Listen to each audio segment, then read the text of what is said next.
My name's Taz Wake. I teach Forensics 608. That's the Enterprise Class Incident Response and Threat Hunting course at SANS.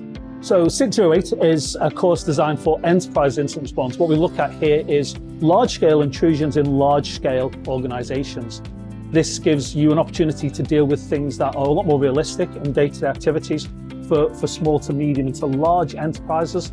And we look at the tools, the techniques, the behaviors of how you can become an experienced incident responder, lead an IR team, manage an engagement, as well as do large-scale IR. In addition, as of this year, the course now has its own GAC certification, the GEIR, which is the GAC Enterprise Incident Response certification.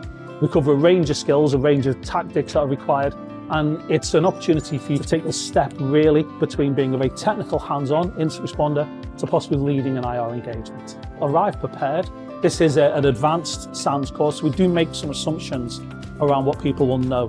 Be prepared to enjoy the course. It's quite enjoyable. We've got a lot of material. There is an overwhelming amount of data to analyse, so there is an expectation that you're going to go away and analyse this for months afterwards. We kind of support that as well.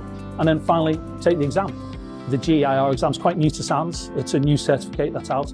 It's it's a real-world test. There's a mix of theory questions and hands-on practical exercises.